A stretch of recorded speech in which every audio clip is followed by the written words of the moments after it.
Desde tempos imemoriais, a figura de Moisés paira sobre as fundações da fé judaico-cristã como o autor incontestável dos primeiros 5 livros da Bíblia, a Torá, ou Pentateuco. Gênesis, Êxodo, Levítico, Números e Deuteronômio são tradicionalmente atribuídos à sua pena, considerados a própria palavra de Deus, transmitida através de seu servo escolhido. Mas e se eu lhe dissesse que essa atribuição, tão central para milhões de crentes, esconde um mistério milenar, um enigma que desafia a lógica e a própria natureza da autoria? Imagine-se lendo uma autobiografia. Você esperaria que o autor falasse de si mesmo na primeira pessoa. Eu fiz isso. Eu fui para lá. No entanto, ao mergulharmos na Torá, nos deparamos com uma narrativa que descreve Moisés em terceira pessoa. E Moisés disse. Moisés fez. Mais intrigante ainda, o livro de Deuteronômio, supostamente escrito por ele, narra detalhadamente sua própria morte, sepultamento e o luto do povo de Israel. Será que a Bíblia se contradiz ou haveria uma explicação mais profunda para este fascinante mistério? A crença na autoria mosaica é sem dúvida um pilar fundamental. Por séculos, tanto judeus quanto cristãos aceitaram que Moisés, o líder que tirou Israel do Egito e recebeu a lei no Monte Sinai, foi o instrumentador literal desses textos sagrados. Essa convicção se baseou na tradição rabínica e em passagens bíblicas que mencionam Moisés escrevendo, como em Êxodo 17:14.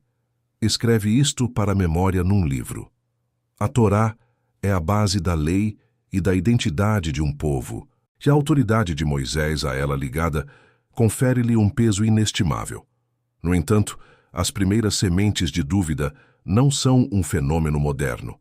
Já na Idade Média, sábios judeus como Ibn Ezra, um renomado comentarista bíblico do século XII, observaram passagens anacrônicas que pareciam impossíveis de terem sido escritas por Moisés. Ele apontou para frases como "os cananeus estavam então na terra", sugerindo que o texto foi escrito em um tempo em que os cananeus já não dominavam a região, ou a menção de além do Jordão, que faria sentido para alguém que estivesse a oeste do rio, mas não para Moisés, que estava a leste. Ibn Ezra, com sua sagacidade, insinuou que alguém mais havia adicionado esses trechos, um pensamento revolucionário para sua época. O problema da terceira pessoa é particularmente incômodo. Se Moisés estava escrevendo sua própria história, por que ele se referiria a si mesmo de forma tão distanciada? É como se um narrador externo estivesse contando a saga de Moisés, não o próprio protagonista. Leitura após leitura, a estranheza persiste. Moisés, servo do Senhor, morreu ali na terra de Moabe, conforme a palavra do Senhor. Esta frase, e as que se seguem, são o calcanhar de Aquiles da autoria mosaica tradicional. O dilema se aprofunda no capítulo final de Deuteronômio, do versículo 5 ao 11. Ali, lemos sobre a ascensão de Moisés ao Monte Nebo, sua visão da terra prometida que ele não entraria, sua morte, seu sepultamento em um local desconhecido e os 30 dias de luto do povo de Israel. Como poderia Moisés ter escrito sobre seu próprio funeral? Essa é a questão mais contundente, a prova mais irrefutável de que, pelo menos essa seção, foi adicionada por outra mão. A lógica é inegável. Um morto não escreve sobre sua própria morte. Essas inconsistências, longe de enfraquecerem a fé, nos convidam a uma exploração mais profunda. Elas não significam que a Bíblia está errada, mas que nossa compreensão de como ela foi formada pode ser mais complexa e fascinante do que imaginamos. Existem diversas teorias e interpretações que buscam reconciliar a tradição com as evidências textuais, abrindo um portal para um entendimento mais rico da Torá. Antes de continuarmos, inscreva-se no canal e nos diga nos comentários de onde você está assistindo. É aqui que entra uma das teorias mais influentes e revolucionárias do estudo bíblico moderno, a hipótese documentária, frequentemente referida pela sigla JEDP. Esta teoria postula que a Torá não é o trabalho de um único autor, Moisés, mas sim uma compilação magistral de 4 fontes narrativas e legais distintas, tecidas juntas ao longo de séculos por hábeis editores. Vamos desvendar cada uma delas. A primeira fonte é a Ravista, identificada pelo uso do nome pessoal de Deus, Javé, desde os primórdios da criação. É caracterizada por uma linguagem vívida, antropomórfica, onde Deus interage diretamente com a humanidade de forma quase humana, caminhando no jardim ou falando com Adão. Seus textos são ricos em narrativas coloridas, como as histórias de Caim e Abel, o dilúvio e os patriarcas. A Javista parece ter origem no Reino do Sul, Judá, por volta dos séculos X a.C. ou 9 a.C. Em seguida, temos a Eloísta, que prefere o termo genérico Elohim, para Deus até a revelação do nome Javé a Moisés. Esta fonte é mais reservada, com Deus se comunicando através de sonhos, anjos ou profetas. A Eloísta tem um foco maior na moralidade, no temor a Deus e nas alianças, e é associada ao reino do norte de Israel, talvez surgindo um pouco depois da Ravista. A terceira fonte é a Deuteronomista, quase que exclusivamente encontrada no livro de Deuteronômio, daí seu nome. Ela se distingue por um estilo retórico e exortativo, enfatizando a obediência à lei, as bênçãos da fidelidade e as maldições da desobediência. Sua teologia central é a da retribuição, e ela insiste na centralização do culto em um único local. A Deuteronomista é frequentemente datada do século VII a.C., ligada às reformas religiosas do rei Josias. Finalmente, a fonte sacerdotal é a mais preocupada com rituais, leis levíticas, genealogias, datas e a glória de Deus. Ela detalha a construção do tabernáculo, as leis de pureza e os sacrifícios, e é a fonte de grande parte dos livros de Levítico e Números, e de partes de Gênesis e Êxodo.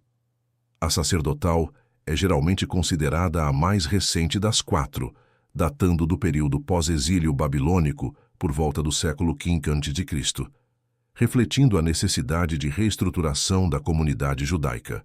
As evidências linguísticas e estilísticas que sustentam a hipótese documentária são vastas.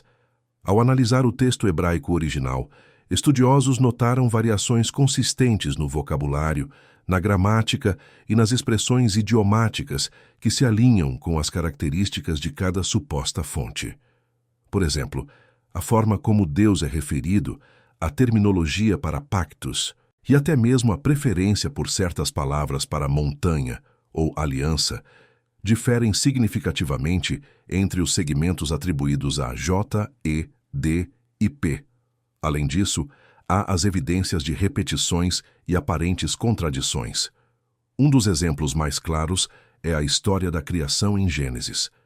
O capítulo 1, com sua estrutura formal e a criação do homem e da mulher simultaneamente, é atribuído à fonte sacerdotal. Já o capítulo 2, com sua narrativa mais íntima e antropomórfica, onde Deus molda o homem do pó e depois a mulher de sua costela, é visto como parte da Ravista.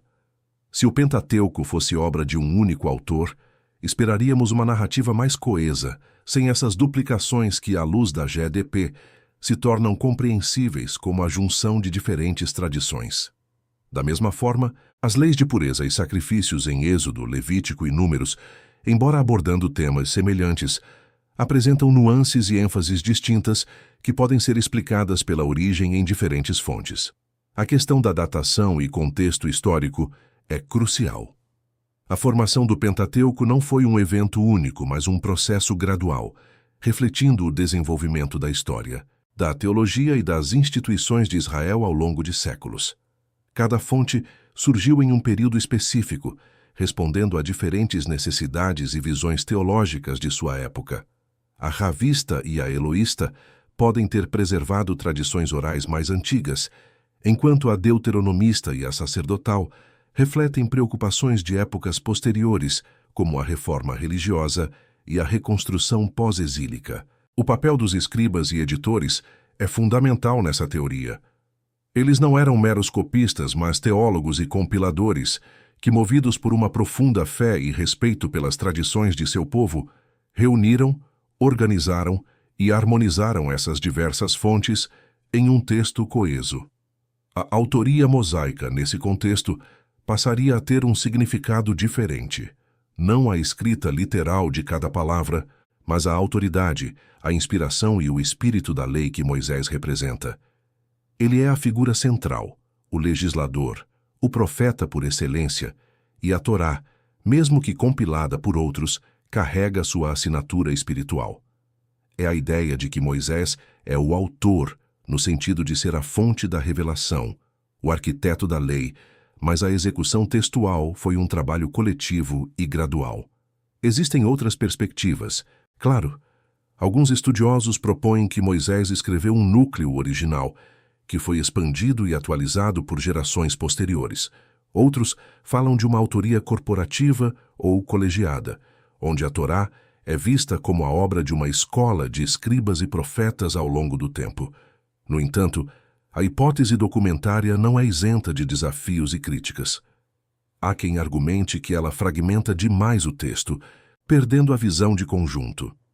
A fé na autoria mosaica literal persiste fortemente em muitas tradições, que veem a GDP como uma tentativa de descreditar a inspiração divina. Mas, independentemente das críticas, esta teoria abriu caminho para uma compreensão muito mais rica e matizada de como a Torá, o coração da fé judaico-cristã, tomou sua forma atual. Assim, chegamos ao ponto crucial de nossa reflexão. O que de fato significa a afirmação Moisés escreveu no contexto de todas essas descobertas? Para muitos, essa frase não se refere à autoria literal de cada letra e vírgula, mas sim à autoridade e aos ensinamentos que a Torá representa. Moisés é, sem dúvida, a figura central, o catalisador da revelação divina, o grande legislador e o inspirador da lei. A Torá, portanto, é dele, porque encapsula sua visão, sua liderança e a aliança que Deus estabeleceu através dele com o povo de Israel.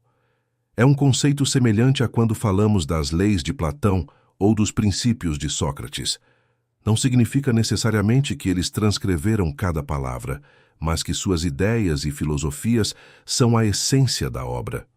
Moisés é o arquiteto espiritual, mesmo que a construção textual tenha envolvido múltiplas mãos ao longo dos séculos. Essa perspectiva não diminui a profundidade teológica, mas a enriquece. Muitos veem a mão de Deus não apenas na inspiração original de Moisés, mas também na preservação e formação do texto ao longo do tempo. A crença é que, independentemente do processo humano de compilação, edição e transmissão, o resultado final é divinamente inspirado e carrega a mensagem eterna. O valor espiritual e ético da Torá permanece inalterado, pois sua essência transcende as questões de autoria literal. O texto continua a ser uma fonte de sabedoria, orientação e fé para milhões, independentemente de ter sido ditado por Moisés em uma única sessão ou compilado por gerações de escribas e profetas. A questão da tradução e transmissão é outro fator importante. Ao longo dos milênios, os textos bíblicos foram copiados e traduzidos inúmeras vezes. A meticulosidade dos escribas judeus, os soferim, na preservação do texto hebraico original é lendária, com rituais rigorosos para garantir a fidelidade. No entanto, cada cópia, cada tradução, é um ato de interpretação. As diferentes versões da Bíblia que temos hoje, em suas diversas línguas, são o produto de séculos de estudo e dedicação, mas também de escolhas interpretativas que podem, por vezes, influenciar nossa percepção sobre a autoria e a natureza do texto. E como o intrigante Deuteronômio 34 se encaixa nessa visão? A descrição da morte de Moisés, com todos os seus detalhes, é perfeitamente compreensível à luz da ideia de uma edição posterior. Se a Torá é uma compilação de fontes que culminou séculos após a morte de Moisés, é natural que um editor final tenha incluído o relato de sua partida. A tradição rabínica, inclusive, já especulava que Josué, o sucessor de Moisés, ou um profeta posterior, teria adicionado essa seção. Essa passagem não é um erro ou uma contradição do texto, mas sim uma peça-chave que sublinha a transição da liderança e a continuidade da aliança de Deus com Israel, mesmo após a morte de seu maior profeta. Ela serve como um epílogo apropriado, marcando o fim de uma era e o início de outra, preparando o cenário para a entrada na Terra Prometida. As implicações para a fé e o estudo bíblico são profundas.